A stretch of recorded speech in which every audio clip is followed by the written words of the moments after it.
All right, looks like we're live. Hi guys, Andy Kennedy here with Andy Kennedy Co. And of course, Hannah Kovalkova from France of Lunatic. And as always, we're here twice a month talking about the pillars of the Goddess Moon membership, which includes astrology, herbalism, and crystal healing, crystal energy, just in general. And we pick an herb and a crystal each month and then, of course, we talk about the astrology of the month.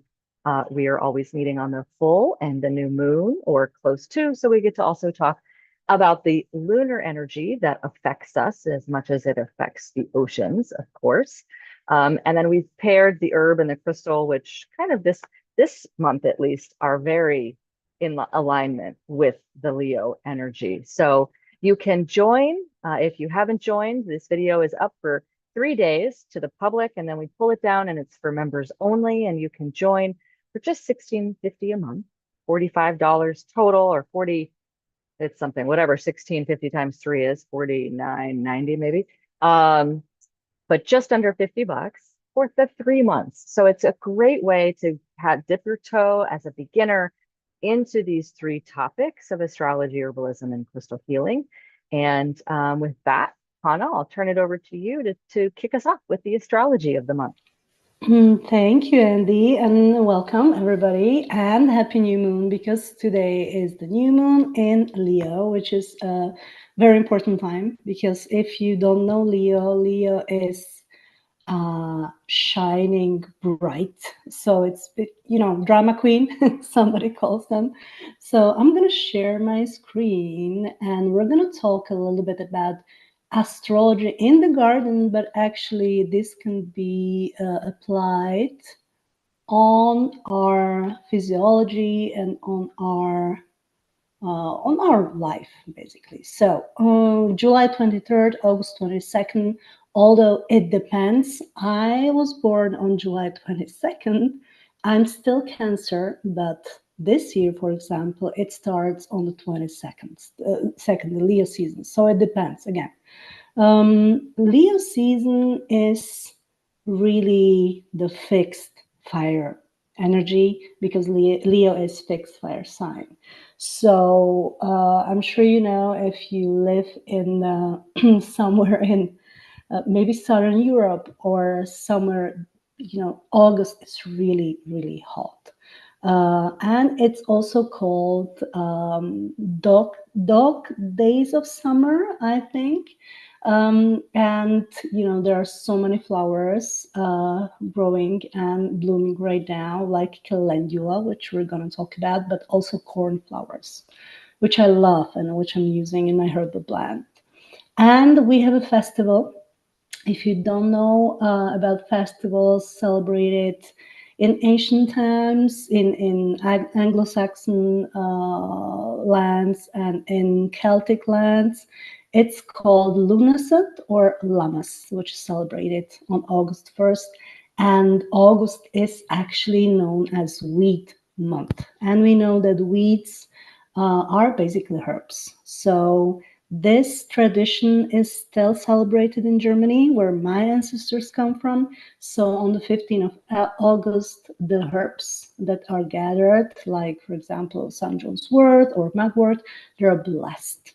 And we're still, even Christians celebrate basically this holiday. So about the energy, so as I said, this is a very important time to raise the question whether what we have harvested during the year will feed us through the winter. And this is not only for a garden, okay? This is also for our life.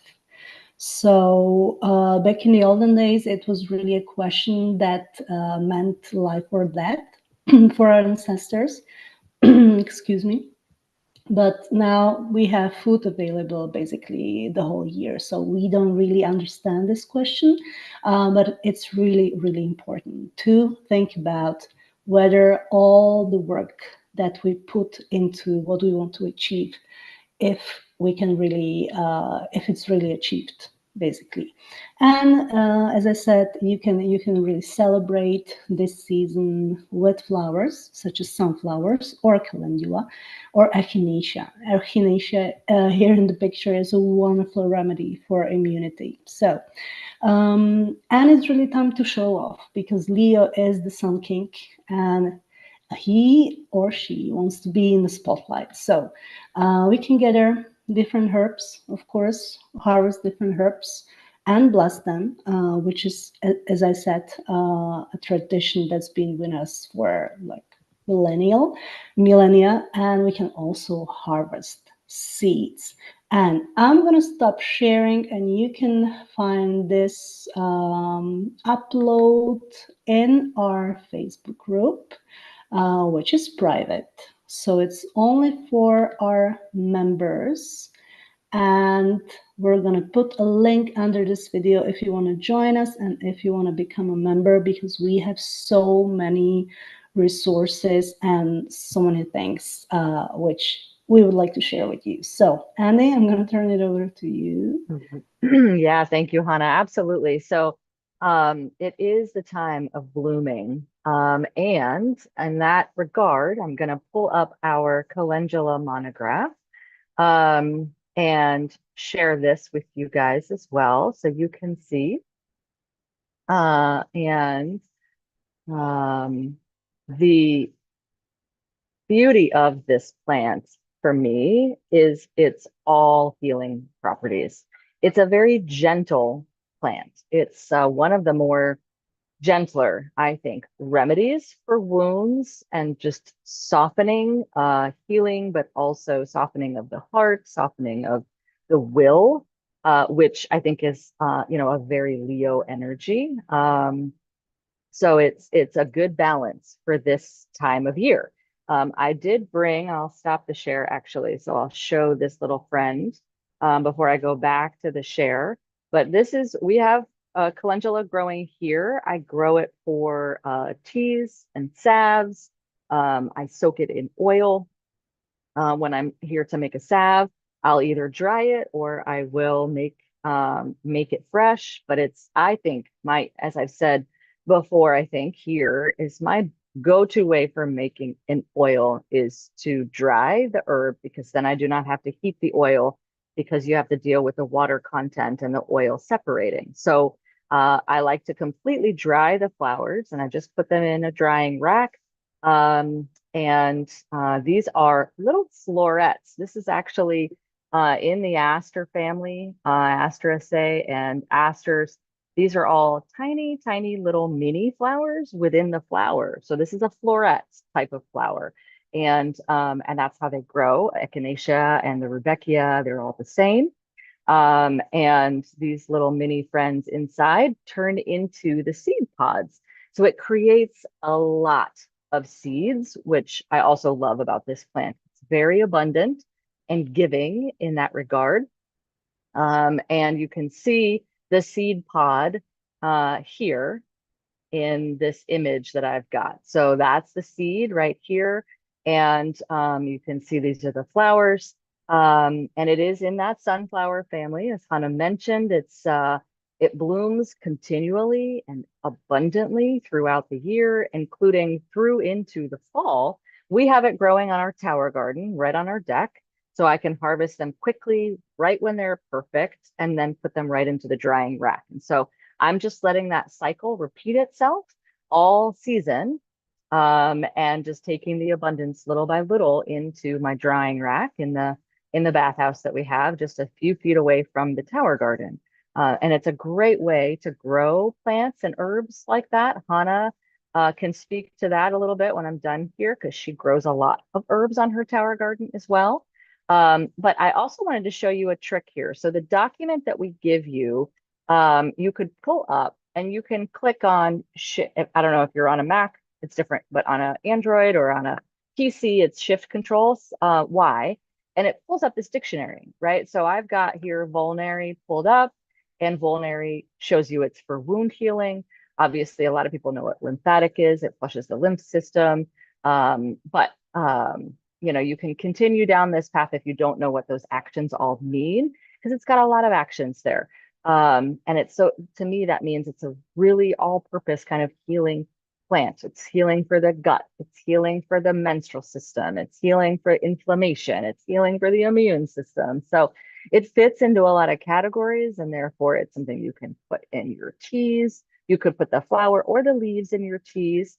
It's also a very sticky plant. So every time I harvest the flowers, you get some of that residue on your fingers. And I like to just put that as lip balm on my lips. If my lips are chapped, or if I have another wound anywhere, I can just add that like stickiness right to that wound. It's very just instantly I feel like that love from it. I do want to address in here, it does say one of its alternative names is marigold up here at the top, or pot marigold. That is a different plant. They are in the same family, they're almost identical.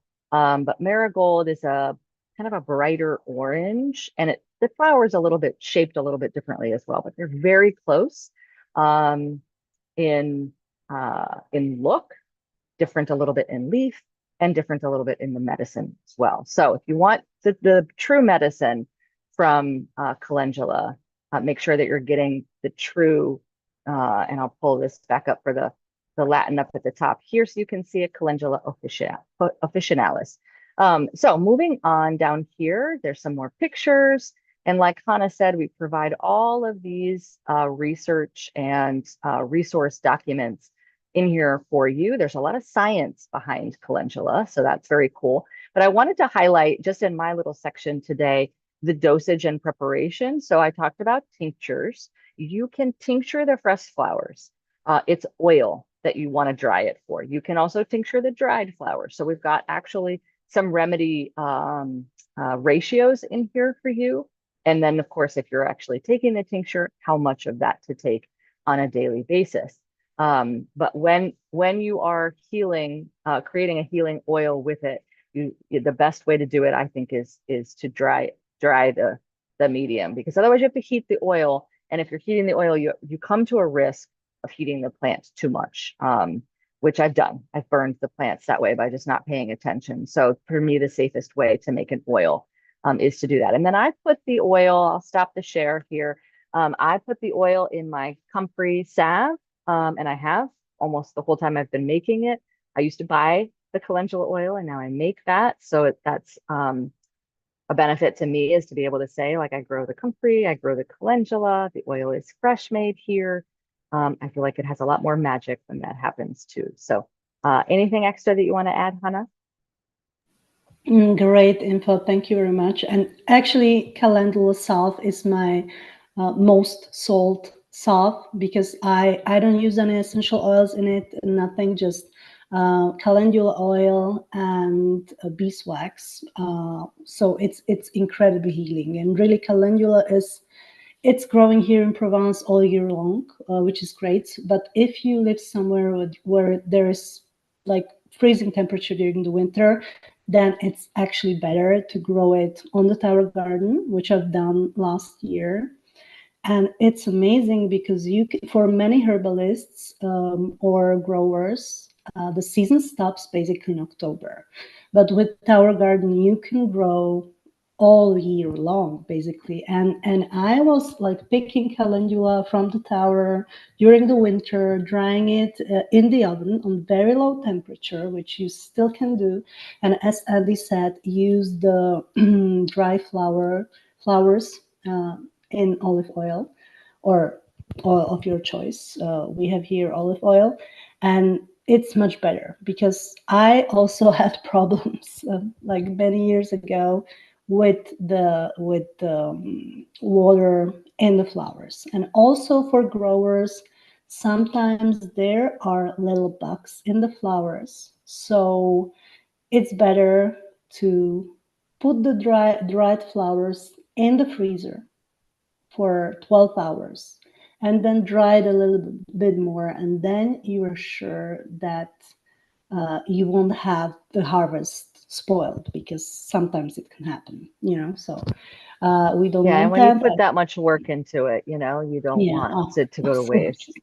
Yeah. And also, just to advise who is working with lunar calendar, calendula will have much vibrant color when you pick it, when you harvest it during flower days. And again, you don't have to know everything by heart. Just get a lunar calendar or a biodynamic calendar, and it will tell you exactly the days, flower days. And I had a very good experience with that because the calendula, the flowers are beautifully vibrant. And I use, when I'm doing herb markets, I just, decorate with calendula flowers, and it's attracting basically customers because it looks so beautiful. So yeah, definitely recommend it. But great information. And again, there are so many files and uploads and information in our group, so I definitely encourage you to join us if you haven't done yet. If you haven't done that yet. Okay, go ahead, Andy. Yeah, perfect. Thank you. I definitely recommend what Hannah said about following the calendar, the grow calendar, lunar calendar for harvesting. Um, of course, like I said, my little guys are just ready all the time, so I'm constantly just picking them. But I do try and follow at least the lunar. Um, I don't pick during void, of course, with the moon or anything like that. So, yeah, you can also on just a daily basis be paying attention to the hours of the day. It does love to be harvested in that full sun, when it's just open and it's giving its heart to you. And so that's typically in the afternoon is when I harvest. So our next topic is fire opal. This full egg is not fire opal. It's these inclusions that are as I've mentioned before with a couple of other crystals, crystals grow together. So they grow in, a medium like this. These opals are formed typically in this kind of granite medium.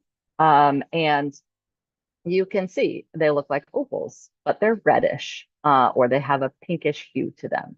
So, of course, this isn't the best way to see a crystal. The best way to see a crystal is holding it in your hand and feeling its vibration.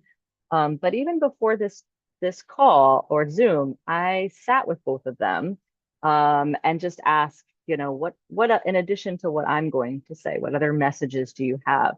And Calendula wanted to say that she's all about joy and opening your heart. And of course, she's known for healing physically, but she's also really good at emotionally healing as well. And then Fire Opal, interestingly enough, said, even though I have the word fire in me, I am not all about fire. So I'm going to unpack that a little bit when we pull this up because I was always, as a child, um, told that I could not wear opals because they were not my birthstone. They are my mother's birthstone, and it was her way of keeping like something, I think, to her own, right? Like she had a lot of opals, and I probably as a little girl wanted to wear them all the time for her, or from her. And that was one thing that they're expensive. I think she didn't want me to lose them, but she also was like, no, it's bad luck to wear it if it's not your birthstone. And what's ironic is that opals are about luck and love and attraction and drawing energy, creativity as well. It really does have that full fire energy. So not just like rah, speak my truth, Leo, but more that passion and creativity and the base chakras, sexual energy, grounding energy, as well. And as I said, I believe on maybe it was last month when we were talking about calcite, uh, you can set your clocks by the color of the stone and its metaphysical properties. So if you know your chakras, you know basic crystal healing. So red stones are good for the first two chakras. That means they're grounding, they're very fiery for that sexual energy, but creativity comes from that same place. Doesn't have to necessarily be lust, sexual energy. It's love and deep love and appreciation, and also your own fire, right? So fire opals are found all over the world, which I think is really cool. Not all crystals are, but fire opals are found in Central America, South America, as well as US and Europe. And they've been used for a long time. Basic opal is one of the, prized stones. I don't know if it was on the breastplate of the High King, but I think it was. If not, it was definitely used in jewelries, gems, and everything as well. But it's definitely all linked to that fertility and strength and luck as well, like I said. So also good for emotional healing. These two, when I paired them together, that doesn't always happen because I do that. I haven't mentioned this before, but I kind of sit with both of them, and these two really they really jive. They have very similar energy. So it's cool that they've both come up under Leo for us. So yeah, and it isn't, if you're finding it in a raw form like this, it actually isn't that expensive of a stone. This egg wasn't terribly dear. It was probably 30 or $40, maybe a little bit more, but because we bought it a long time ago, that was, the cost then. So a little bit more now, but all of these little inclusions for me, I think they're great for visualizing. All crystals are programmable, remember. So you can, sit with the intention of what you would like this crystal to help you with, and it will help bring that attraction to you. So that's a little bit more about Fire Opal. And Hannah, any thoughts there before I just close us up and open the Q&A? Yeah, I think it's a wonderful idea to wear fire opals during these times because I know a lot is happening around the world, and we need that grounding energy, because it's just too much and complicated for many people, all that's happening. So if you can use some crystal, and that's really interesting because my daughter bought an opal when she was in the mountains with my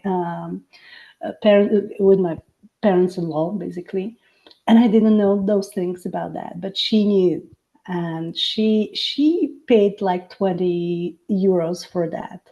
So, and it's a small crystal, but it was so amazing that she realizes the importance of wearing something like that, because she's 16, and of course, there are all these hormones and different energies. So if you have kids, I mean, introducing them into the crystal world is such an amazing idea. So yeah. What a great suggestion, because I do feel that children, especially even younger, know they have that drawing. We have a 3-year-old on the property here, and she fully is drawn to all of the crystals in our house. And she's always bringing them up and saying, what is this one? What is it for? What is this one? What is it for at 3? So she's going to be my little crystal prodigy because I'm just pouring all of that information into her. But also, where we wear the jewelry is important. So if you think about earrings and helping the mind, clearing the mind, um, bringing in good memory, I tend to focus on earrings that, are more that like third eye, really even just fifth, sixth, and seventh chakras. So they're that bluer color. That's kind of one of my colors anyway. But if it's a green necklace, like I tend to wear green for where it's, as it sets on the heart here, right? Or blue for the high heart. Not that I don't wear other colors of necklaces, right? But I think it augments them. And that was something I always taught in the crystal class, was to think about, what arm you're wearing your bracelet on. This is the receiving and this is the giving. So left is receiving. So you could even mix match your earrings, and have, a receive what energy you want to receive and what energy you want to give, as kids mix match their socks. Same with your bracelets, same with rings. And if you know anything about palmistry, the mounts are here. And so that corresponds with these different fingers, which have different energies too. So not to open that rabbit hole, I'm not going to go too far down that, but yeah, it's important to think about, I think, where you put the jewelry and having that intention and making sure, as always, that you're clearing your crystals, because opal is one of the ones that really does store a lot of energy, like diamonds. All of the really gemmy gemstones store a lot of energy. So if you pick it up and you're like, ooh, I don't like the feel of this diamond or ruby or emerald, it's because it has carried its energy from the blood mines the whole way, and maybe it's, had some scuffle or something along the way. It's been stolen, right? Or it's got a story, or it was, passed down through your family. It's got everybody's energy that it was passed down through because it stores. And the gemmy ones are the worst of that. So, I mean, it can be the best as well. It can be that they're storing good energy, but for the most part, they're just taking on everything. And clearing them is really easy with your own white light, with water, with sage or any kind of smudge stick burning energy, incense, etc. Or on a selenite wand out in the moon, out in the sun. What a perfect time this would be to cleanse your stones out in the sun because it's at, still at its highest of the year. So yeah, that's opal, fire opal. And just to wrap up before we go to Q&A, is if our membership again is available through the end of summer. You'll get all the backlogs, all the videos, and the resources, and our Facebook group when you join. So it's never too late to join. You'll also get previous seasons. We have only launched this year, so we have spring and summer, and then fall, of course, and winter. And this will be an evergreen program for us as well. So if you're coming in later through that door, know that you have access to all of the resources too. So thank you everybody for watching, and get out there and find you some calendula and some fire opal, and feel into that Leo, that lovely Leo energy, and the new moon energy that we're in right now. So thank you for watching, everybody. Thanks for watching, everybody. Happy new moon, and celebrate with the beautiful sun, Leo energy. Take care. Yeah, take care.